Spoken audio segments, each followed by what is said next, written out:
Olá, seja bem-vindo a mais um Jesus Pode. Eu estou hoje com uma pessoa muito especial, meu amigo, professor doutor Jaziel Guerreiro Martins. Hoje ele está lançando sua nova obra, que faz parte de uma coletânea, né? É sobre Hebreus, Epístolas Gerais e Apocalipse. E é um tema bastante relevante. Muito obrigado, seja bem-vindo aos estúdios aqui da Editora Jesus, doutor Jaziel. Fique à vontade. Ok, saudação a você, André, e a todos aqueles que nos acompanham. Um privilégio muito grande poder estar novamente contigo e poder fazer esta gravação no sentido de que vai ajudar muitas pessoas em entender alguns detalhes a respeito dos livros de Hebreus, as Epístolas Gerais e também o Apocalipse. Eu vou colocar uma pergunta aqui, mas o senhor vai só pensando na resposta dela, que eu acho que considera uma das mais difíceis do nosso bate-papo hoje. A Bíblia não fala, ou o livro de Apocalipse não fala de chip. Pelo menos eu li, não achei essa palavra chip. Tá? E eu queria que você me falasse, então, já que a Bíblia não fala de chip, que número que é esse, né? Explica o 666 que está na Bíblia. Como é que a gente pode chegar a essa conclusão e que número que é este? Tá? Mas antes de continuar para essa pergunta, eu vou para uma pergunta talvez mais fácil ou mais difícil para alguns, né? E você pode comentar aí no conteúdo no comentário de onde você está falando e qual pergunta você quer que a gente encaminhe para o Dr. Jaziel poder responder para você. Mas vamos lá, vamos continuar. Então, quem escreveu Hebreus? Talvez seja mais fácil ou mais difícil, porque até agora ninguém conseguiu responder, né? O senhor fala, né, que não dá para chegar, né, no teu livro não dá para chegar. E como é que você chegou a essa conclusão? Ok. Na verdade, desde o início da igreja primitiva, não havia um consenso de quem era o autor do livro de Hebreus. Então, não há consenso desde os primeiros anos da caminhada da igreja. Orígenes chegou a dizer que, com relação à autoria do livro, só Deus sabe. Tá? Então, nós poderíamos assinar embaixo o que ele disse, só Deus sabe, mas a gente pode propor alguns personagens e ir colocando na balança o peso de cada nome para termos uma ideia mais aproximada de quem seria o autor. Algumas personalidades lançaram o nome de Priscila, o nome de Maria, mãe de Jesus, e o nome de Marta, irmã de Lázaro. No entanto, há um termo lá no livro, quando o autor se refere a si mesmo, e ele usa lá a palavra no masculino. Então, joga por terra estas ideias de serem pessoas do sexo feminino.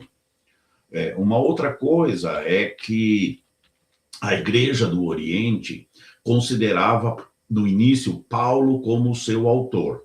E há muitos defensores da ideia de que foi Paulo o autor do livro de Hebreus.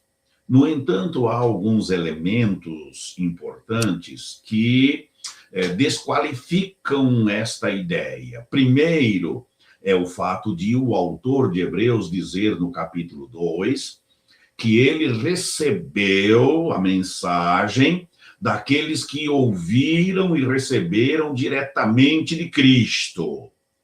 Se nós olharmos para o livro de Gálatas, Paulo fala que ele não recebeu de homem nenhum, ele não recebeu de ninguém, ele recebeu diretamente de Cristo.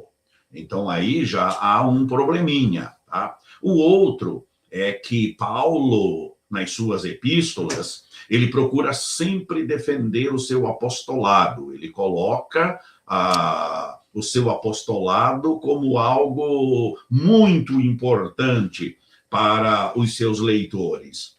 E aqui, no livro de Hebreus, não aparece nada de apostolado. Então, também é uma ideia que desqualifica o apóstolo Paulo. No entanto, a que mais desqualifica é o estilo de argumentação. O estilo de argumentação do autor de Hebreus é de acordo com uma forma alegórica usada por Filo de Alexandria. E em nenhuma outra carta do Novo Testamento, que foi escrita por Paulo, você encontra este tipo de argumentação. Claro, nós estamos lendo, e para nós é uma coisa quase que natural perceber que é igual, porque nós já estamos aqui analisando o texto sagrado em língua portuguesa há muito tempo. Mas se nós formos interpretar as ideias e a forma de argumentação do livro de Hebreus, não é nada parecido com Paulo. Então, Paulo fica desqualificado. A Igreja do Ocidente fazia apontamentos, várias personalidades uns diziam que foi Clemente de Roma, outros diziam que foi Lucas e outros diziam que era Barnabé.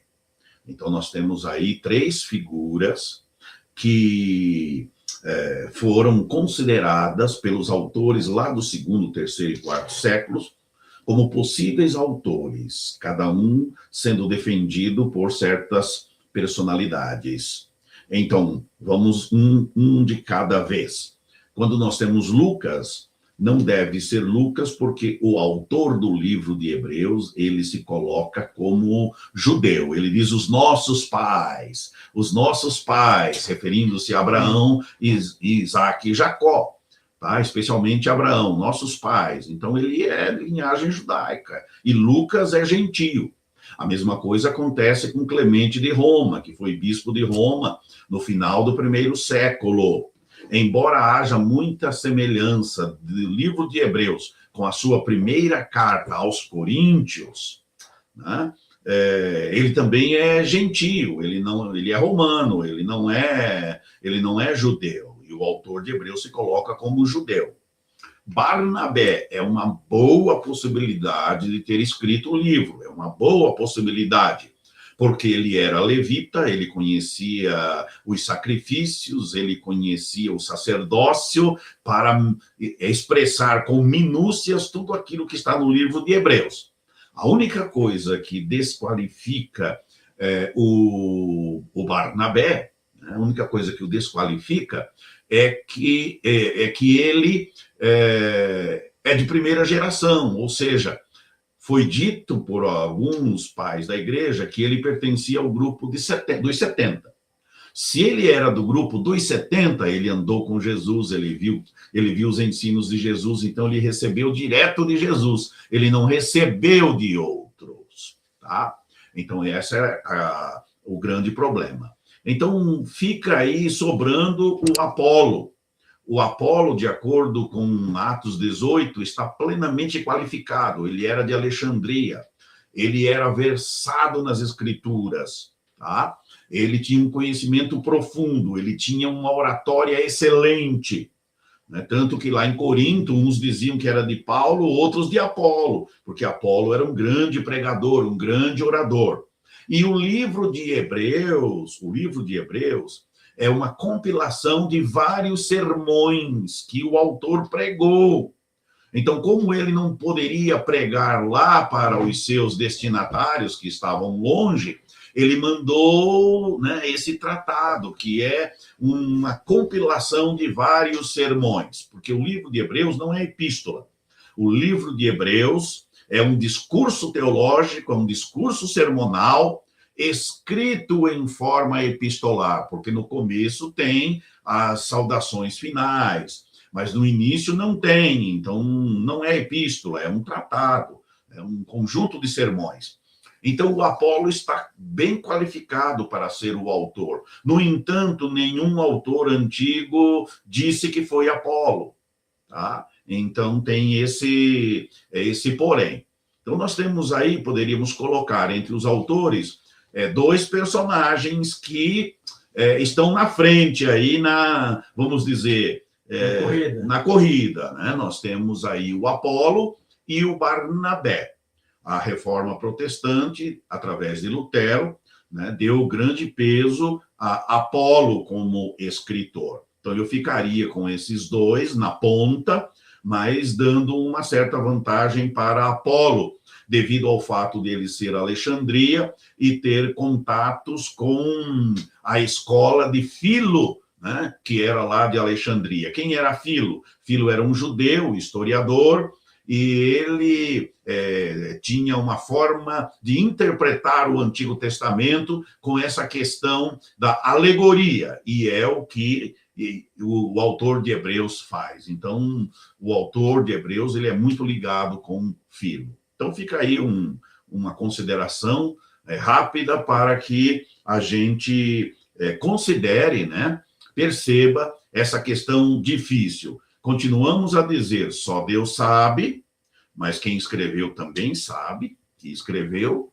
né? E os primeiros leitores que receberam o livro também sabem, porque ele era conhecido deles, né? Mas depois se perdeu essa autoria. Olha, se você ainda não está compartilhando esse vídeo, viu que vale muito a pena ouvir o nosso amigo, o professor Jaziel Guerreiro Martins, antes de tudo, um homem de Deus, um grande pesquisador das Escrituras. Ele escreveu diversos livros, né?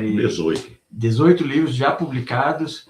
Continua pesquisando muito, mas, antes de tudo, ele é um servo de Deus e tem prazer em ensinar, né? Você deve ter se perguntado assim, mas por que Hebreus? Olha, porque este é a coletânea que está sendo lançada, né, agora esse mês, que faz parte dessa coleção aqui. Dr. Jaziel Guerreiro Martins, o primeiro é os 4 Evangelhos e Atos dos Apóstolos, onde ele traz toda a questão de autoria, como foi escrita, para quem foi escrito, propósito, objetivos, teologia. Isso. Então, você vai estudar os quatro evangelhos mais Atos dos Apóstolos, como você nunca teve acesso antes, de uma forma muito didática, profunda, não é água com açúcar, e, ao mesmo tempo, de uma forma muito lúdica. Tá? Você vai aprender, então ele colocou aqui realmente o que você precisa ter de base para continuar seus estudos e se aprofundar na melhor. Eu vou falar a minha experiência, né? Quando você me trouxe esse livro, eu estudei, e aí acabamos publicando. Daí, quando eu participei do lançamento e vi a sua palestra, como está tendo hoje aqui, eu voltei e fui estudar. Eu estava, inclusive, estudando o livro de Mateus, na minha devocional, e li aquilo que você falava sobre o livro de Mateus. E o mais gostoso é que eu passei a mergulhar numa profundidade que eu não tinha antes, ao reler, né, o livro de Mateus, porque é como se tivesse uma lente, né, uma correta. Então, eu passei a aproveitar muito mais meu estudo bíblico, porque eu tive acesso a esse conteúdo que você trouxe já mastigadinho para a gente, né? Tem dezenas, não muitos, né, de originais que escreveram na mesma época, né, dos textos bíblicos, né? E você já estudou quase todos, ou se não todos, né? Diógenes e outros autores aí que sei que você já andou pesquisando. E está tudo aqui nas obras. E aí depois veio o segundo livro, que é Epístolas Paulinas, né? Epístolas Paulinas, exatamente. Que é também o mesmo sobre todas as cartas do apóstolo Paulo, né? E são bastantes. 13. E como você nunca viu. Então, vale a pena. E agora está lançando o Hebreus, Cartas Gerais e Apocalipse. E por falar em Apocalipse, né? Vamos entrar numa outra pergunta aqui. Acho que vou começar por essa aqui, ó. Gostei desta. Que diz assim: a igreja transformou o Apocalipse, a igreja entre aspas, tá? Leia assim: a igreja transformou o Apocalipse em uma fábrica de medo. Primeiro, você concorda com essa pergunta? Essa foi por causa dessa mundo que a gente vive hoje, dos computadores, do explicar o relacionamento com os chips, cartão de crédito. Cada um pareceu com uma tese nesses últimos anos, talvez nos últimos 30, 40 anos, né? Uhum. Tentando padronizar o que ainda não se tem certeza, né, de nada. Mas você concorda que essa igreja demonizou o Apocalipse e transformou num livro de medo? Bem, na verdade, o livro de Apocalipse, ele ficou escondido por séculos e as pessoas viam no Apocalipse algo tenebroso, né? Algo perigoso para se ler, porque não havia entendimento algum das pessoas. E de 200 anos para cá, começou-se a estudar com maior profundidade o livro de Apocalipse. Aliás, o Apocalipse já tem algumas dificuldades desde o seu nascedouro, porque ele foi um livro que demorou para entrar no cânon. Foi um dos últimos, tá? Para entrar no cânon, né? Poderíamos dizer assim que ele entrou aos 47 do segundo tempo, né? Já no tempo regulamentar esgotado, no acréscimo. O livro de Apocalipse, ele é tido como um livro escondido, abscôndito. Mas a palavra Apocalipse quer dizer revelação. Ora, se o livro é escrito para revelar, descortinar, mostrar às claras aquilo que está escondido, como que a gente não entende? A gente não entende porque nós estamos vivendo 2000 anos depois. E aquilo que o autor fala no livro de Apocalipse, João, né, o apóstolo, aquilo que ele escreve, os símbolos, a numerologia, as visões, aquilo era de conhecimento comum, natural e normal, tanto dele quanto dos seus leitores, tá? O que acontece é que as nossas referências, os nossos símbolos hoje, são coisas totalmente diferentes, né? As nossas referências hoje são dólar, né? Computador, internet, WhatsApp, Instagram. Não tinha nada disso naquele período, tá? Então, ele escreve em uma linguagem, né, que as viúvas da igreja entenderiam, os analfabetos entenderiam, qualquer pessoa entenderia, porque era comum para eles aqueles símbolos, tá? Por exemplo, vou citar um símbolo que há no Apocalipse quando fala de uma mulher vestida de escarlate, né, vestida com roupa escarlate e púrpura. Tá? E ela está assentada sobre 7 montes.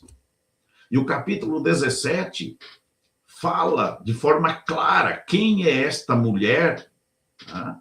Essa mulher prostituta, a grande Babilônia, e diz qual cidade é. É bem tranquila. Aliás, o apóstolo Pedro, quando escreve a sua primeira carta, lá no capítulo 5, versículo 13, quando ele está escrevendo de Roma, ele diz, da Babilônia eu vos escrevo. Porque era comum os cristãos, naquela época, chamarem a cidade de Roma de Babilônia, porque representava a mesma maldade que havia na Babilônia do Antigo Testamento. Quem começou com isso foram os judeus, a partir da queda de Jerusalém, a partir da Guerra Judaica, né, que começou no ano 66 e em 70, com a destruição do templo e da cidade. Então, os judeus começaram a chamar Roma de Babilônia, Grande Babilônia, Nova Babilônia, e os cristãos seguiram a mesma toada. Então, aquela mulher vestida de escarlate e de púrpura, assentada sobre 7 montes, o autor diz no final do capítulo 17, esta mulher é a grande cidade que domina sobre os reis da terra. Então, quem é a Babilônia? Quem é a grande prostituta? É Roma, tá? E aí, nós não temos símbolos daquele período, mas os cristãos e todo mundo do Império Romano tinha esta simbologia da mulher assentada sobre 7 montes. Por quê? Tem uma moeda de bronze que foi cunhada, né, pelo Vespasiano, Você pode colocar lá na IA, me fala sobre o cistério de bronze de Vespasiano, né, que tem uma mulher sentada sobre 7 montes e é Roma. A IA vai responder para você.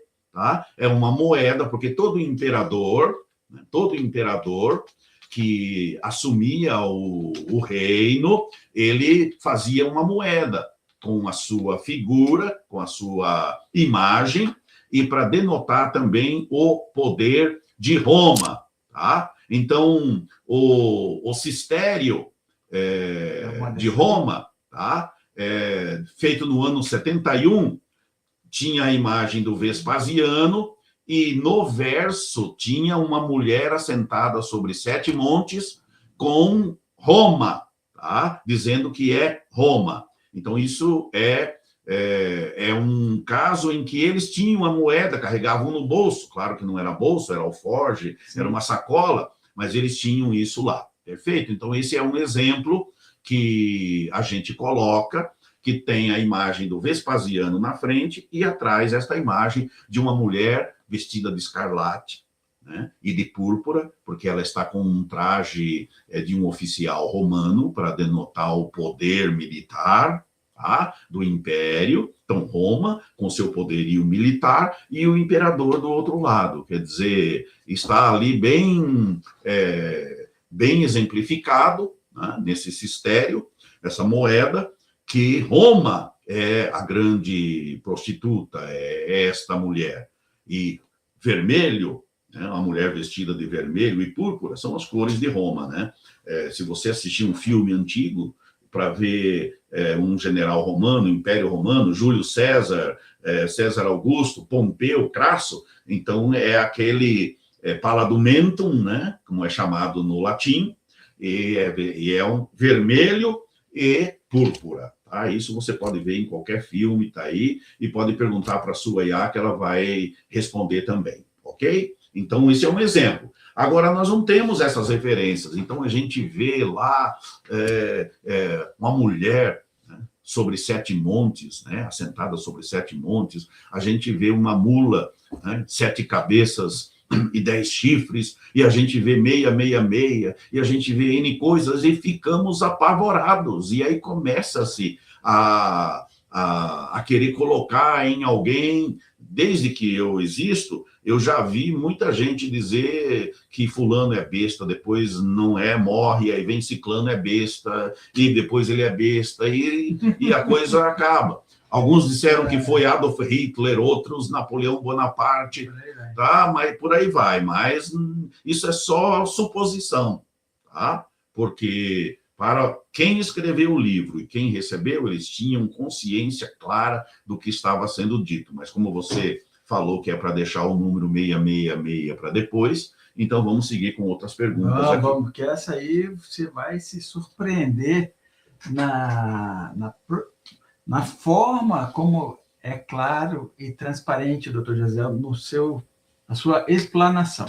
Mas acesse, você que é estudioso, acesse o site da Editora Jesus, tem lá todas as obras, e também você encontra em todas as plataformas digitais, na livraria da sua cidade, na Amazon, e por aí vai. Você entra lá, adquire seu livro, Jaziel Guerreiro Martins, Hebreus, Cartas Gerais e Apocalipse. E por falar em cartas gerais, né, vou falar um pouquinho agora de até o gancho, né, de Martinho Lutero, eu vi na sua palestra, que Martinho Lutero, que, né, um grande homem de Deus, uma pessoa que trouxe ali a reforma, as 95 teses que ele publicou, e obviamente foi uma mudança, né, muita coisa foi melhorada, mas ali foi uma grande mudança de posicionamento na igreja. E Martinho Lutero chamou, né, Tiago de epístola de palha. Explica um pouquinho por que ele chama o livro de Tiago de epístola de palha e por quê. Muito bem. O Martinho Lutero, grande reformador da igreja, ele considera o livro de Tiago como epístola de palha, porque, no entender dele, não há relevância teológica. Lutero gostava muito do livro de Romanos, adorava também o livro de Gálatas, porque eles pregavam esses livros. Nesses livros, Paulo defende a justificação pela fé, sem as obras da lei. Então, para ele, esses livros eram supramente importantes. O fato de ele dizer que o livro de Tiago é um livro de palha não significa dizer que ele não considerava o livro como canônico, mas sim um livro de menor importância teologicamente, porque ele mesmo usou, né, o livro de Tiago em outros momentos, em outras ocasiões, para outros temas. Mas a razão pela qual ele dá um valor menor para Tiago é que lá no livro de Romanos e no livro de Gálatas, Paulo expõe que a salvação é unicamente pela fé, sem as obras da lei. E Tiago diz que a pessoa não é justificada pela fé somente, mas pela fé e pelas obras. Então, nesta aparente contradição, neste paradoxo, é que Lutero não conseguiu filtrar ou responder, e por isso ele diz: eu vou ficar com Romanos e Gálatas e vou desconsiderar o livro de Tiago, porque ele tem um valor menor teologicamente. Mas esta aparente contradição pode ser explicada por vários vieses, né? Por várias maneiras. Preste atenção agora, preste atenção. Uma delas é que depende do contexto. Por isso, os meus livros que falam do contexto, das situações, tá? Porque se você olhar de forma nua e crua, sem considerar contexto, sem considerar as razões pelas quais o autor está dizendo e o que é que ele está dizendo, você vai achar não tem contradição mesmo, tá? Mas, ao analisar os contextos de cada um, sabemos que não tem contradição. Vamos analisar, pelo menos, em primeiro lugar, a situação dos leitores de Tiago. Qual é o contexto e o que é que estava acontecendo? No contexto de Tiago, né, Tiago é o primeiro livro do Novo Testamento a ser escrito. Eu não vou falar sobre isso agora, mas se a gente for... Os livros do Novo Testamento não estão em ordem de escrita. As cartas de Paulo e o livro de Tiago foram escritos antes dos evangelhos. Os evangelhos vêm bem depois. Especialmente Mateus, João e Lucas. Isso vem depois de Paulo. Então, os livros do Novo Testamento não estão colocados em ordem cronológica. Eles estão colocados em ordem canônica. Tá? Em primeiro lugar, vem os evangelhos, depois vem o livro histórico de Atos, depois vem as cartas de Paulo, depois vem Hebreus, aí as epístolas gerais e, por fim, o Apocalipse. As cartas de Paulo estão colocadas em ordem de tamanho, só isso. É lógico, porque não foi Romanos a primeira, nem 1 Coríntios, nem 2 Coríntios, tá? Filemão também não foi a última. As cartas de Paulo são colocadas por tamanho. Vai da maior para a menor, não é por... Simples assim. Simples assim, não é por ordem cronológica de escrita, tá? Então, o livro de Tiago vivia um contexto em que as pessoas nas igrejas a quem ele escreve, os seus cristãos judeus, estavam com alguns problemas. E um destes problemas é que a fé, né, eles tinham um assentimento intelectual, conheciam o evangelho, e aí tinham um assentimento intelectual, racional.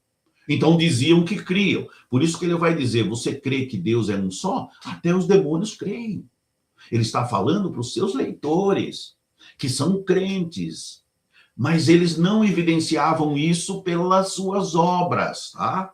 Era apenas uma fé racional, não havia amor entre eles, não havia serviço social, não havia nada de ajudar os pobres, os necessitados, não tinha nada disso. E se você olhar a carta de Tiago, o livro de Tiago, você vai perceber inúmeros problemas que eles demonstravam, né? Estavam também com questões imorais, língua comprida.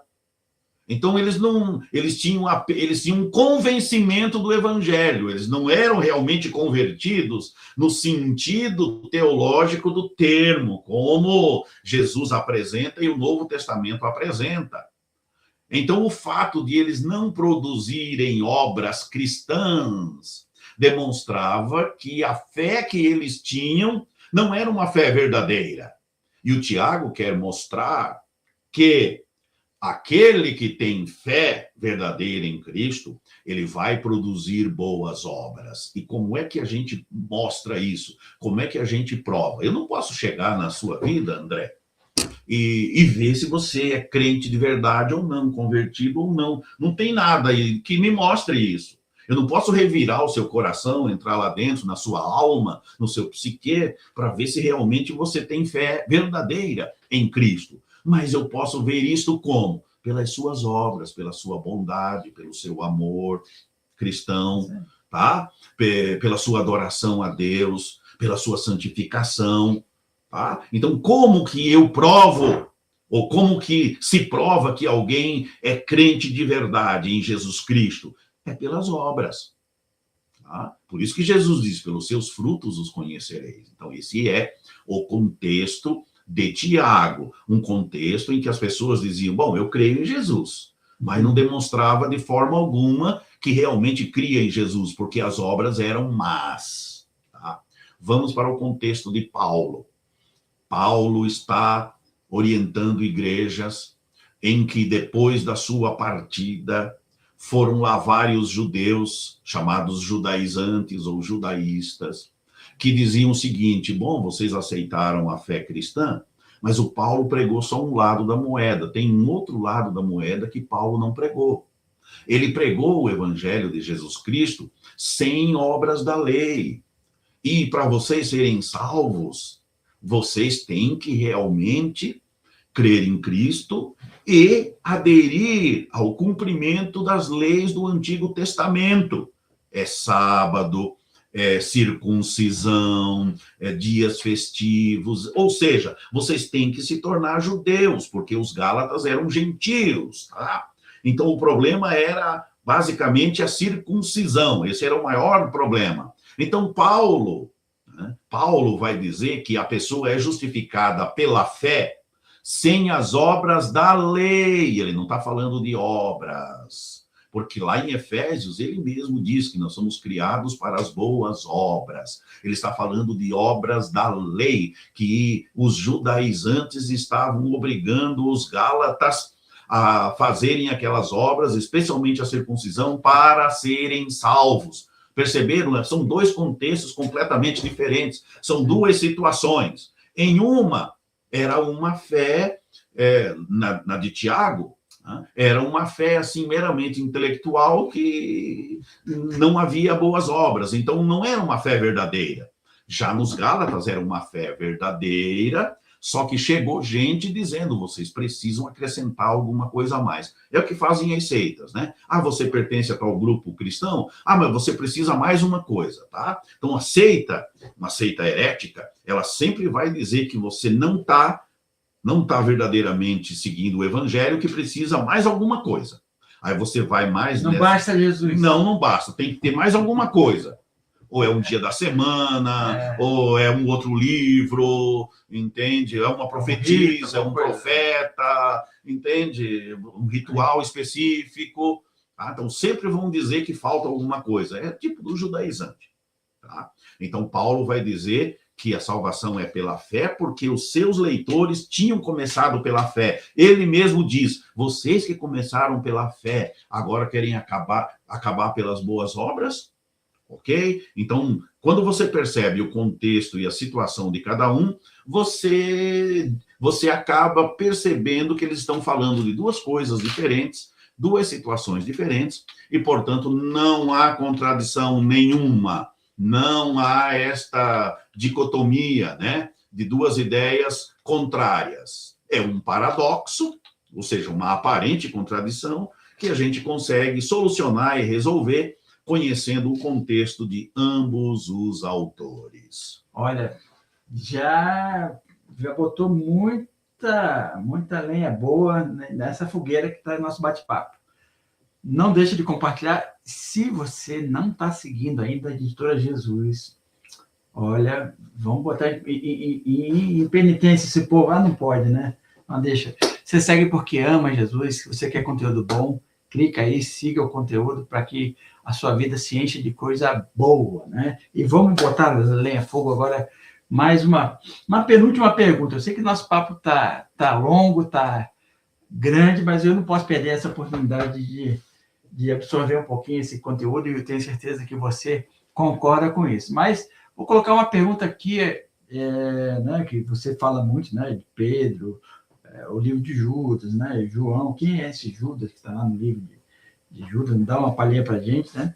Mas esses três personagens, eles descrevem um personagem que tem muito hoje em dia, que é o tal do falso mestre, né? Tanto Pedro, Judas e João, ele fala muito desse falso mestre que está por aí. E como é que a gente reconhece um falso mestre? Essa é a pergunta que eu quero deixar para você.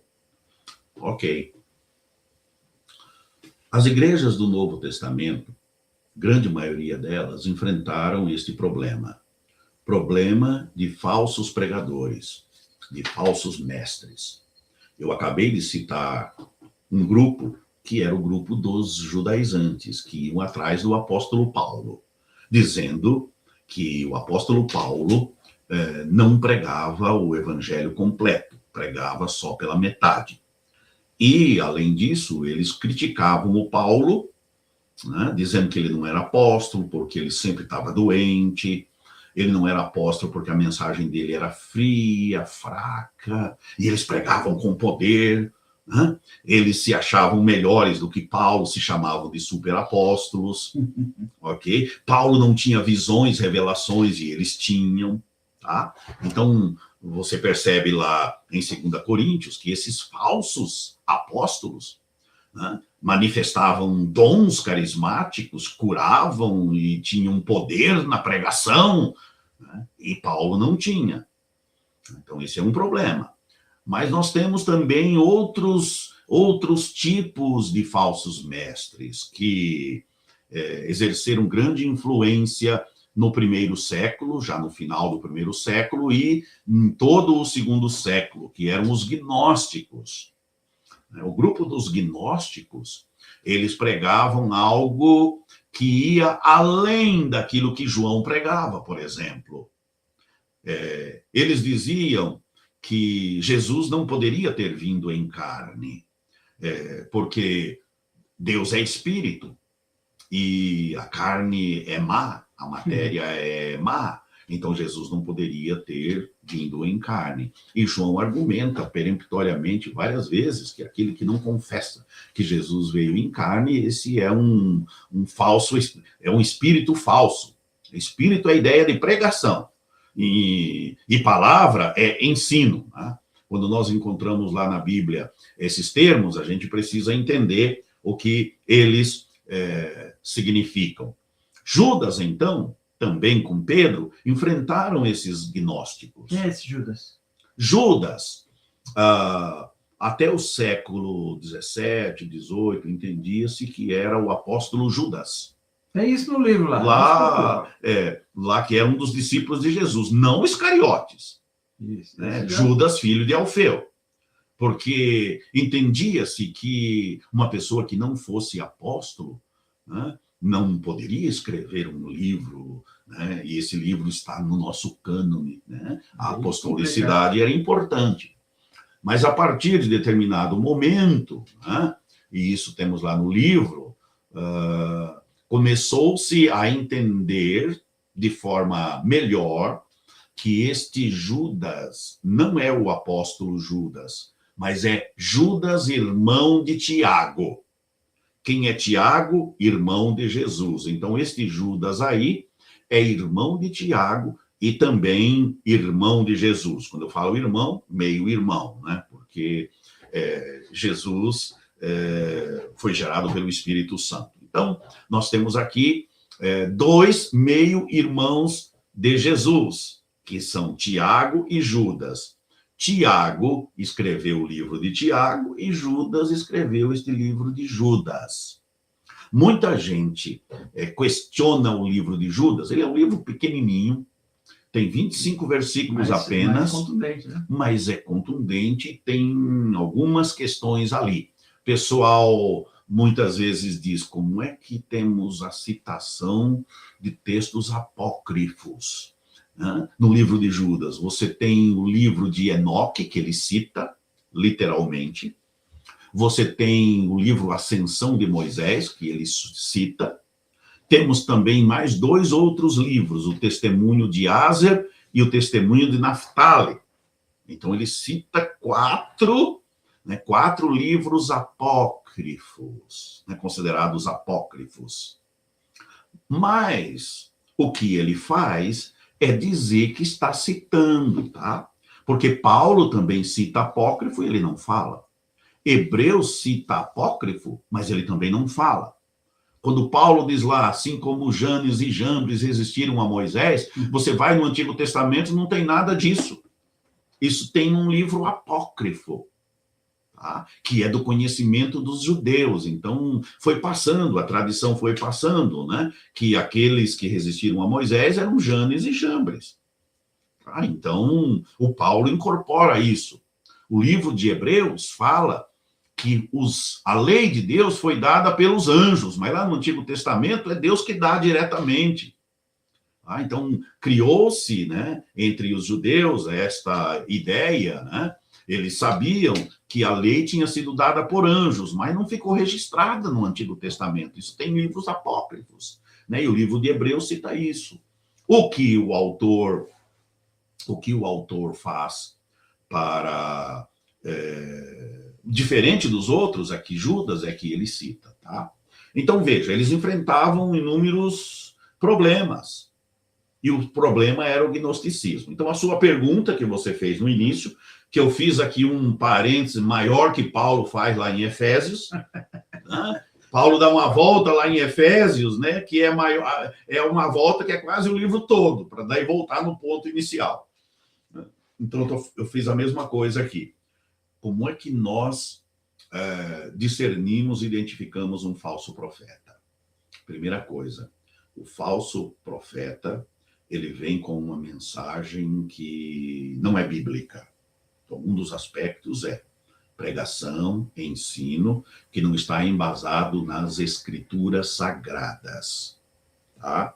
Eu não estou falando aqui de coisas secundárias ou coisas terciárias. Se batiza por imersão, batiza por aspersão, ok, tanto faz para muitos, isso tem a ver com a palavra batismo lá, mas isso não é heresia, ok? Não sai do princípio. Não sai do princípio. Nós temos elementos que são primordiais, que são essenciais. Então, um falso profeta, ele vai pregar uma incoerência dentro dos elementos principais. Quais são os elementos principais?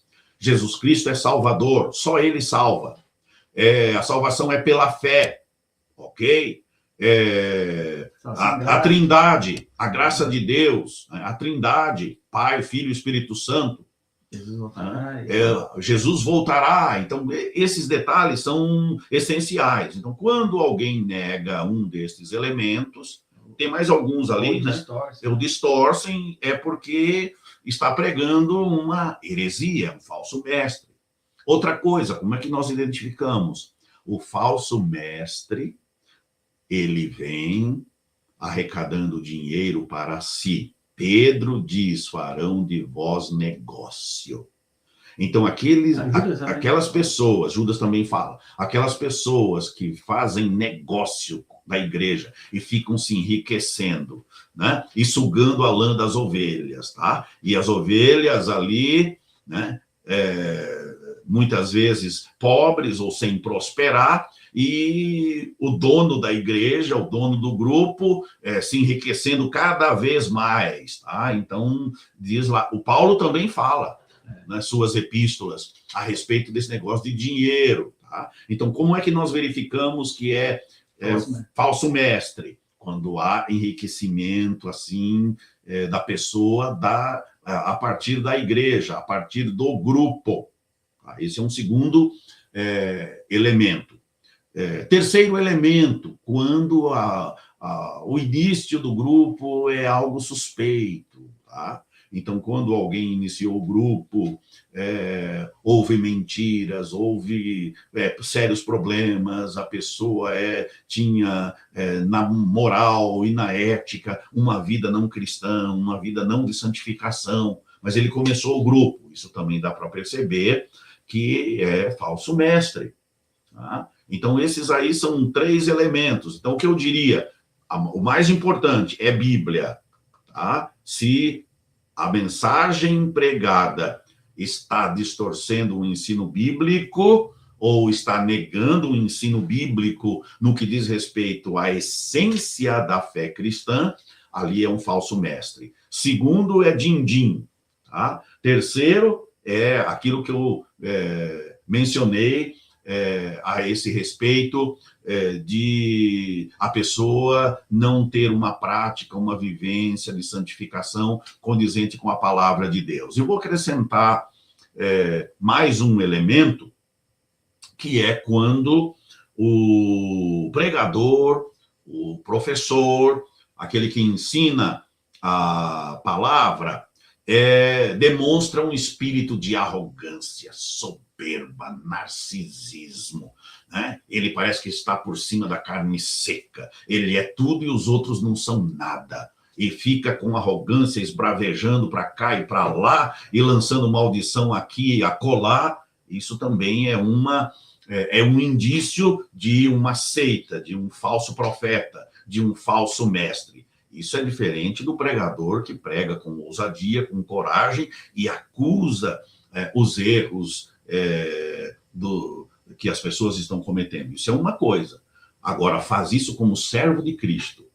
E a palavra servo é escravo, né? Que o próprio Cristo foi escravo, diz lá no texto de Filipenses, que ele deixou o céu e tomou a forma de escravo. Então, o servo de Cristo, o pregador, ele pode pregar com poder e pode ficar pregando com eloquência, ousadia, mas ele não exibe arrogância, narcisismo, soberba e outras questões que estão ali ao derredor.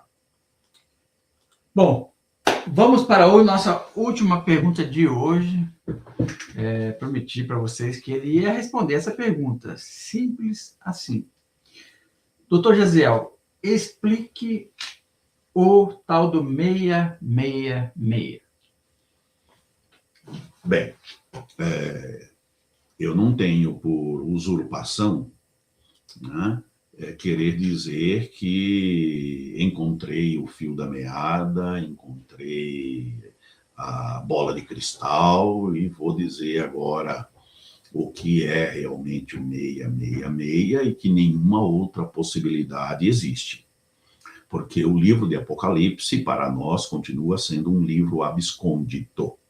Como é que nós conseguiremos atingir uma possibilidade de identificar com clareza aquilo que era para João e aquilo que era para os seus leitores?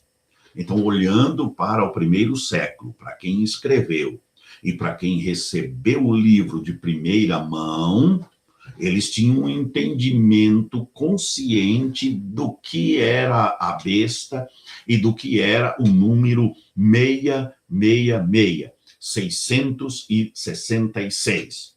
E essa interpretação do número que eu vou dar para vocês é a interpretação que a maioria dos eruditos durante a história tem admitido.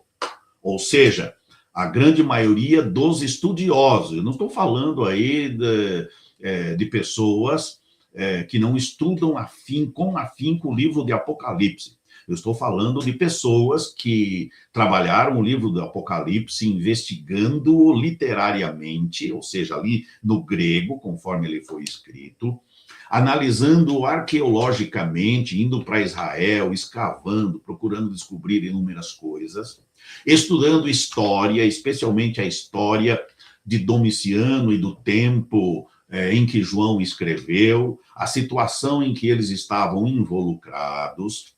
Então, a partir de tudo isso, chega-se a uma conclusão, que eu diria não é uma conclusão final, mas é a melhor e mais próxima daquilo que se pode chegar a respeito do número 666. Com isto, não queremos fechar a questão e dizer que não há outras possibilidades, ok? Sim. Mas, para mim, fica claro, totalmente claro, quando vejo lá no número 666, né, João está escrevendo a respeito da besta, da grande Babilônia, e todos nós sabemos pelo contexto, toda a situação do capítulo 13 ao 17, fica bem claro que ali a fala é com relação ao Império Romano. Tá? Os cristãos estavam sendo vilipendiados, trucidados, atacados, mortos. Tá? E... Em 70 a partir... Não, primeiro foi Nero, nos anos 60, e depois no tempo de Domiciano, tá? Quando era 96. É conhecido como o segundo Nero, ou Nero redivivo, né? O Nero que reapareceu, porque ele foi na mesma toada persecutória do imperador Nero César. Tá? Então, como é que eles iam preservar o nome da besta, né? Se isso ficasse bem declarado no livro? A besta é fulano de tal, a besta é o imperador, a besta é o Império Romano, ok? Isso, eles seriam perseguidos, o livro seria destruído e quem estava nessa seria morto. João está na ilha de Patmos, ele foi lá, né, provavelmente a mando do governador, né, lá de Éfeso, né, da Ásia Menor, que o mandou para a ilha de Patmos. Ele estava desterrado. E os cristãos estavam sozinhos, sem o seu grande pastor, sem o presbítero. Então, ele, ao escrever o número da besta 666, ele está usando um processo judaico que é a gematria. Na gematria, se dá um número para cada letra do alfabeto hebraico. Tá? Não há aqui como eu agora ficar escrevendo hebraico, porque a grande maioria não conhece. Mas ao se pegar as letras do alfabeto hebraico, cada letra tem um número. Por exemplo, o da rei Davi é 14, porque somando as letras hebraicas da palavra Davi, dá 14. E veja o interessante, Mateus, quando escreve, né, ele diz 14 gerações de Abraão até Davi, de Davi até a deportação para a Babilônia, mais 14, e da deportação para a Babilônia até Jesus Cristo, mais 14.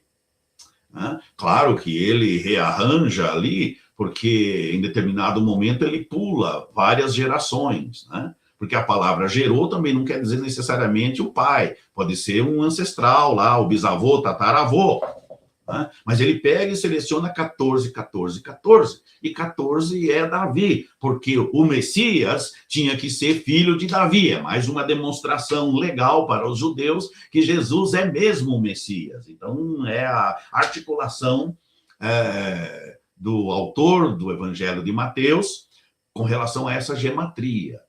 Então, a gematria é muito importante para os judeus. Então, como é que fica? Se você pega o nome do personagem Nero César, né, do grego, porque o Novo Testamento é escrito em grego, aí você pega o nome dele e faz uma transliteração para o hebraico, que é o que eles fizeram, porque a gematria é em hebraico. Então, ele faz a transliteração. O que é a transliteração? Pegar os caracteres do grego e mudar para os caracteres hebraicos. Como que é o nome dele em hebraico? Então, quando se soma as letras, né, cada uma tem um número, né, e dá exatamente 666, Nero César. Tá? Não há outro nome, né, até agora, que em hebraico dê 666, 666, é Nero César. Na Idade Média, fizeram lá com uma expressão que possivelmente o Papa usaria, né, ou teria usado, que é Vicarius Filii Dei, e fizeram a soma no hebraico, dá 666. Mas a gematria na Bíblia não é em latim, né? Porque os números ali na Idade Média para o Papa eram em latim, Vicarius Filii Dei. Aí pegaram e somaram os números em romanos, tá? Mas não é romanos.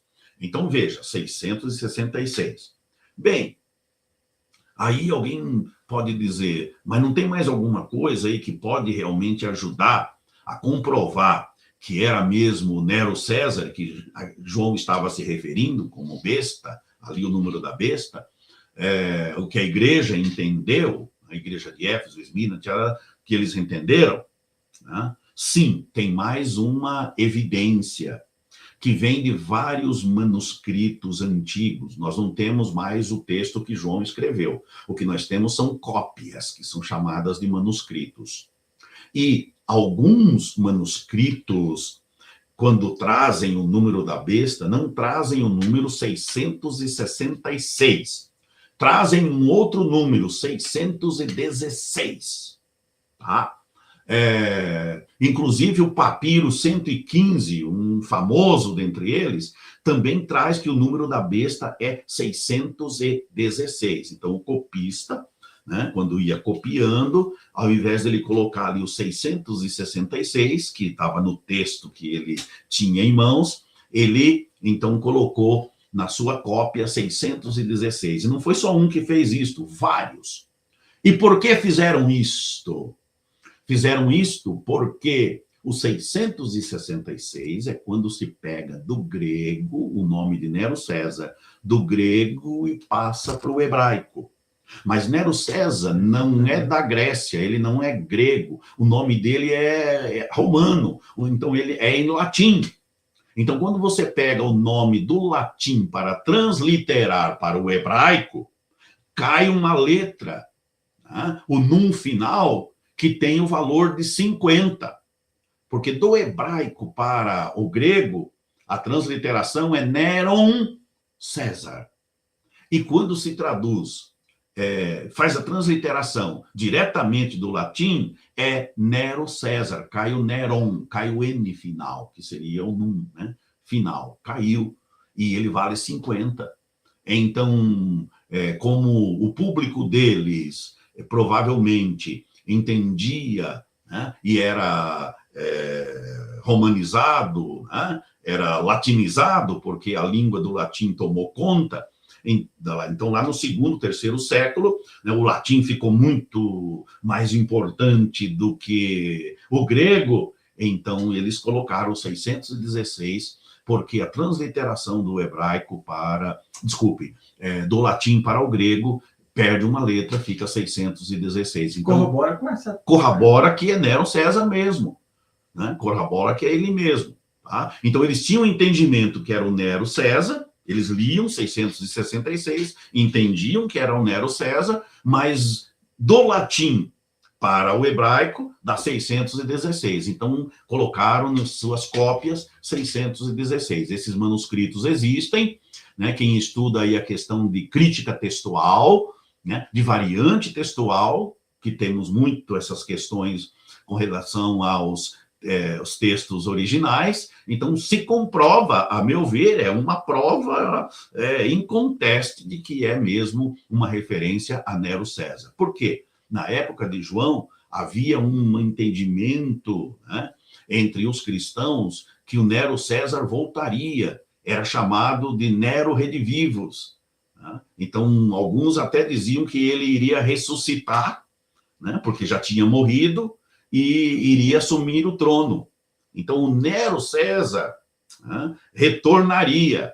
E o entendimento é que ele retornou, né, para muitos cristãos e estudiosos, ele retornou em Domiciano, não o espírito do Nero César, né? Não o Nero realmente, mas as coisas más, a perseguição, o espírito mal, né, de perseguidor, de destruir a igreja, né, de vilipendiar cristãos, de assassinar, confiscar bens. Quando fala no Apocalipse, não podia comprar e nem vender, isso aconteceu com vários cristãos ali na Ásia Menor, eles perderam os seus bens totalmente, e não podiam comprar e nem vender, porque não adoravam o imperador. Então, quem não adorasse o imperador, perdia os bens, não podia comprar e nem vender. Então, fala que não adoraram a imagem da besta.